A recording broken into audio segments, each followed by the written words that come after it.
All right, so here is your RV where you guys are going to be staying in. Right here's the generator. It shows the hours of the generator, and it's just like a lawnmower, so you could hold stop, and it kind of primes it. It allows the gas to flow into the generator, so if it doesn't start, you hold stop, and it'll prime it, and then you hold start, and everything kicks on. So with the generator, it provides 110 to the entire unit. With the generator off, you will not have 110 for the entire unit, which is power. So there's a plug outlet right here that you can plug a coffee maker in. And then now that your generator's on, you have your microwave, and you also have your AC control right here. So here's the AC. It's all ran off of the generator. Or when you plug in to the outlet, then you will also have 110 inside your entire unit. Your slide out is right here, right on the wall. All you do not need the generator on for this. You just hit it. That noise means it's all the way out. Or you hold it in and the couch and everything comes in. These two holes right here on the floor are for the table. That there's poles that go through right here. 1, 2 poles, and turns into your kitchen table, just like so. And then I just kind of put it away over here after you're done using it. This turns into a bed right here. You kind of grab this and just pull it out. This turns into a bed for somebody to sleep on. Typically when I'm driving, I always have it on the closed position, so that way if I get up, I don't bonk my head or anything of that. There's also a little light up here as well. If somebody was sleeping up here, there's a little light.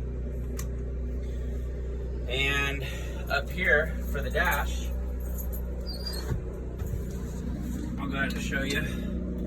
This is a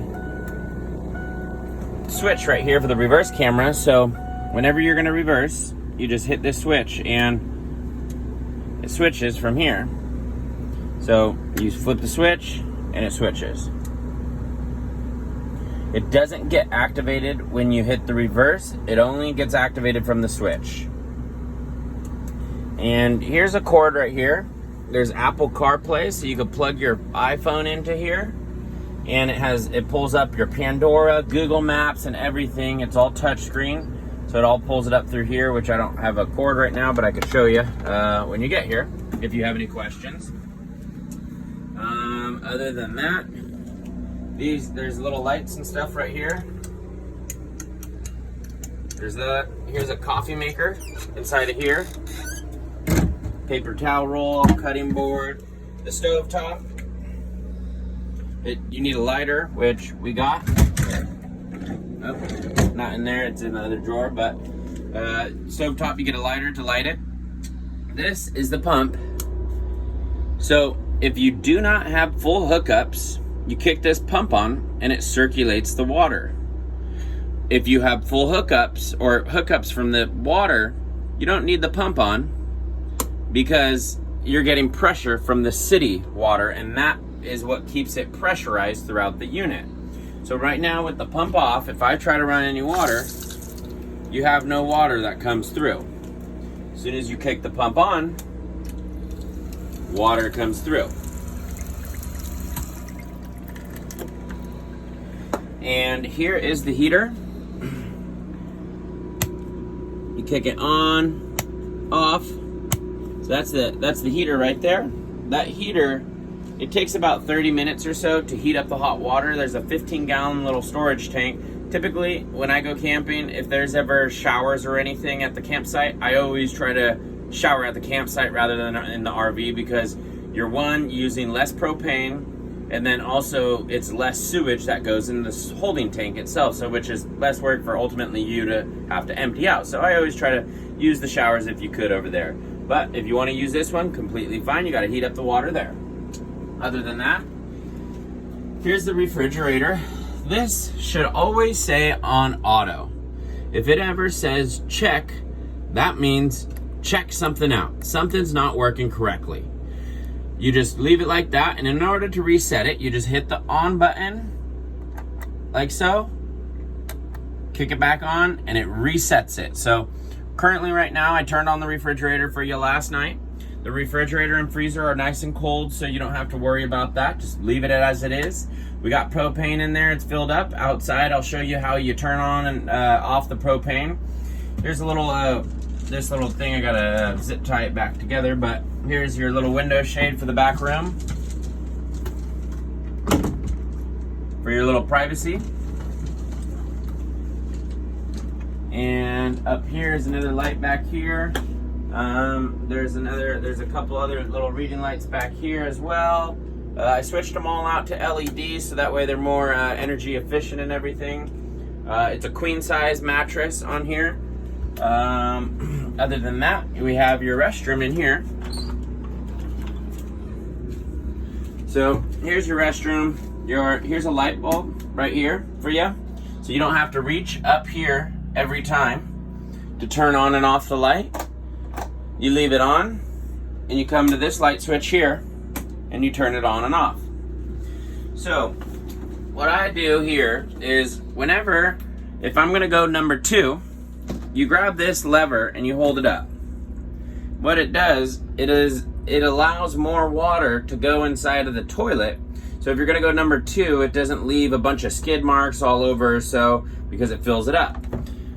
And then you just pretty much push down on the lever and it flushes it.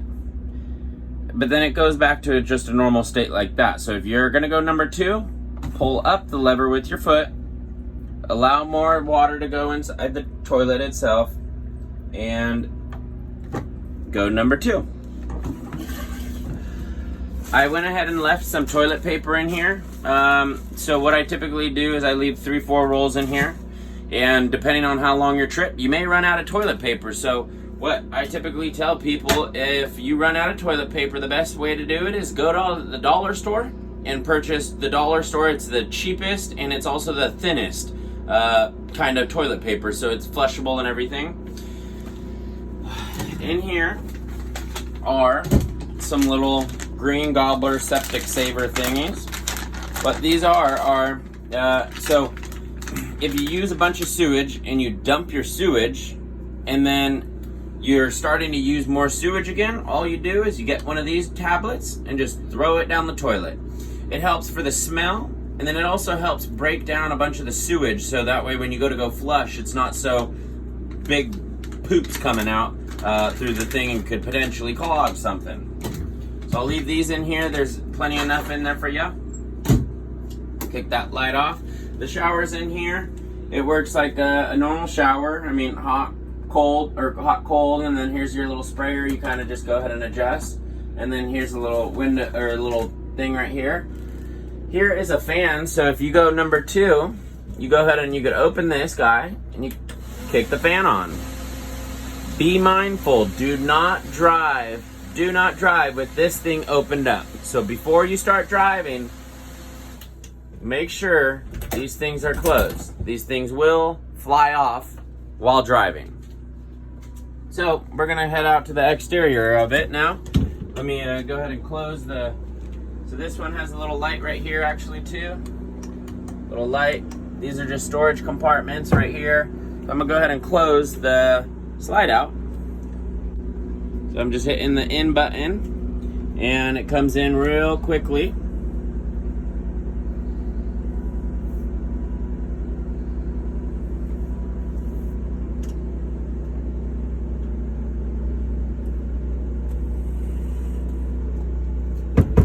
Back here's a little broom for you too. So if you guys need to use a broom, cleaning up your the RV or anything, you could.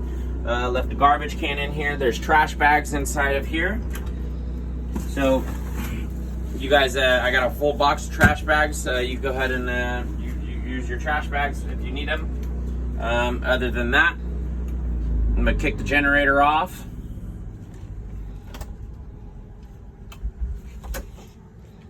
And let's go outside. So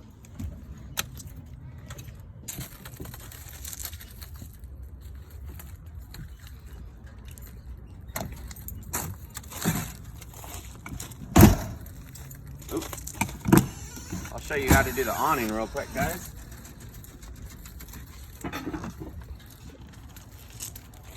So this pole I keep near the seat right there, and how to open up the awning is you get this latch, pull it up,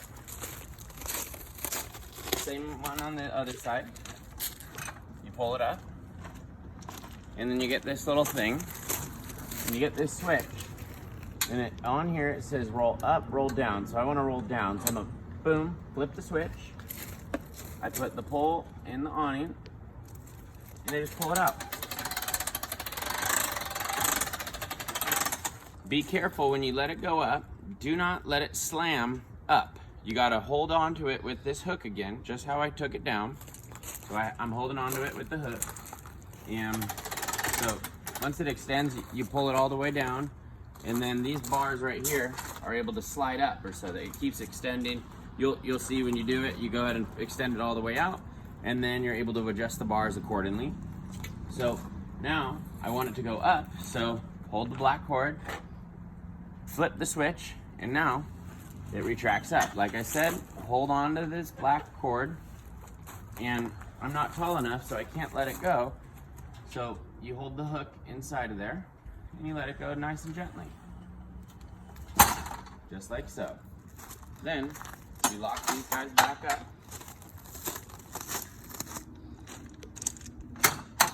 All right. And here is your propane. Right here is your propane level. There's enough propane in here. Right now it's almost at a half a tank. That's your propane gauge. Yeah, you just make sure that it's on open right there. And this propane, it's called LP propane. And they have it on the side of the freeways. You can fill up the propane typically at any gas station that has a big propane tank there. They typically fill them, and all you do is you just drive up to the side and say, hey, I need to fill my propane tank. They fill it up. It's super simple, super easy. So the propane is ran off of the refrigerator or your stove, or if you want to heat up the water, that's what uses the propane. As soon as you plug in to an outlet, the refrigerator goes straight to the electricity. In here, let's see what's in this compartment. All right, so this is a window shade. What this is it's super simple and easy. You'll be able to figure it out once you get to your campsite and your destination. What it is it hooks onto your passenger window, and it wraps around your windshield, and then it wraps around to your driver window. And it's a privacy thing, so that way nobody could see in and out of your RV or anything when you're parked in your station there. It's super simple how to hook it up. So this white thing's in here. Here's a toolbox right here that has a bunch of little oddball end tools for any reason you need any tools for anything. Here's jumper cables in case it happens to die. And then inside of here are some ramps. So these are some self-leveling ramps. As you see in the picture, you just drive up on it, and so if your front end's a little bit lower and you want to lift it up higher, you just drive up on it. It's super simple and easy.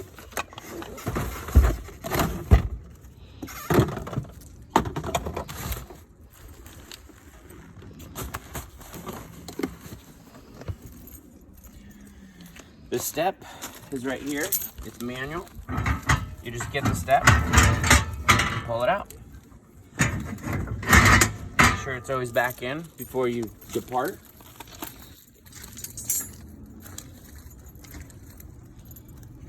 And inside this compartment is nothing, just the batteries. So you don't have to worry about that. Inside here is just some storage. Inside here is some more storage. Here's a trash can. It's a bungee little trash can. It expands. So I put this typically outside of the RV, and you could just put it in one of the trash cans, the trash bags that are inside in here. That way you have a trash can for outside of your RV. The ladder is broken. I took off the top part of it so that way nobody could go on the roof, because I don't want anybody walking on the roof or so please don't go up the ladder. It's not that sturdy or anything. I don't want anybody to fall or get hurt.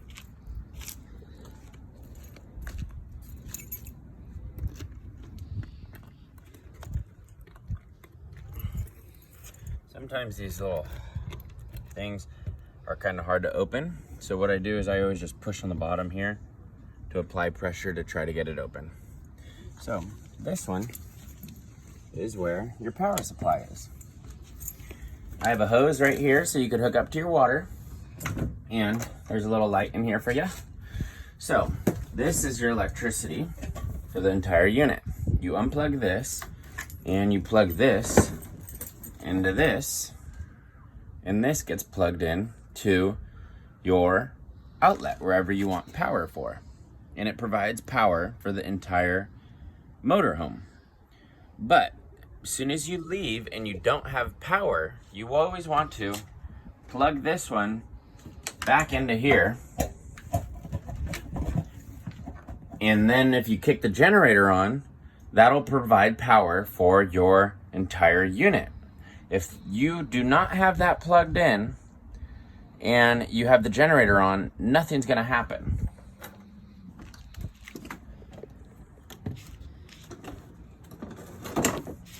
In here, I got 2 pairs of channel locks for this, to go ahead and tighten and loosen this right here. This is for your water connection right here. So if you're gonna be connected to the city, you connect onto here, and this keeps it pressurized the whole time. If you wanna fill up the water tank, you connect it onto here, and there's a storage tank, it fills it up. So I'll put these in there for you.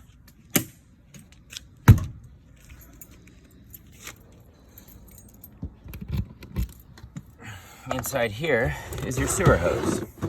Here is your sewer hose that connects onto your sewer, and here are gloves in here for you, so that way you don't have to get your hands all nasty. And here's a ramp. So this little ramp, you lay the sewer hose on and it goes downhill, so it's like a ski slope of your poop. This guy, super easy. It just turns right on, and then you have this guy just go right into your discharge or so. So I'll show you where this guy turns on to.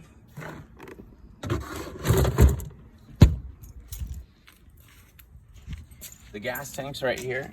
It's just normal gasoline, just 87 right there. Here is where your sewer connects. This is your sewer city connector right here. So you undo this cap right here, you just turn it that way, and then you get the sewer hose over there, and you just connect it onto here and turn it on. There's 2 levers. Here's one lever. This is a smaller lever. Here's the bigger lever.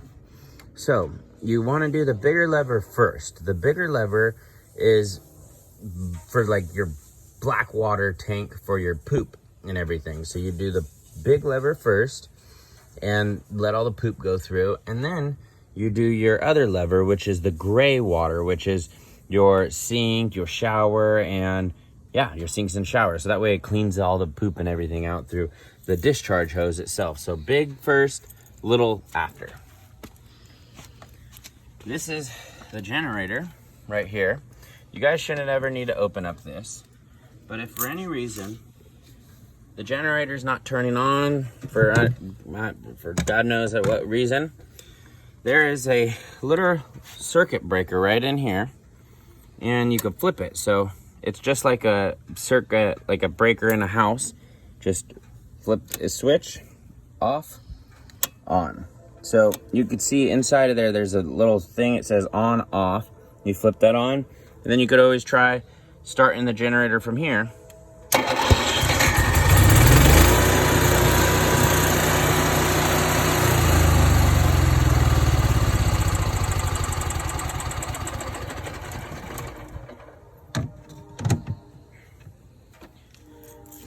All right, that's pretty much it. Other than that, I checked all your tire pressure before your guys' departure. I checked your oil, I checked your transmission fluid. Mechanically, everything underneath the hood is working great. What I typically say is if you're driving over 800 to 900 miles on your trip, while that 900 mile marker, if you could please go ahead and pop the hood and check the oil again. Also check the transmission fluid just to make sure that everything is all topped off. There are no leaks or anything, but it's always better to be safe than sorry. And as far as your tire pressure, everything's all good. And yeah, this is your RV that you are going to be renting, and you guys have a wonderful vacation, and talk to you soon.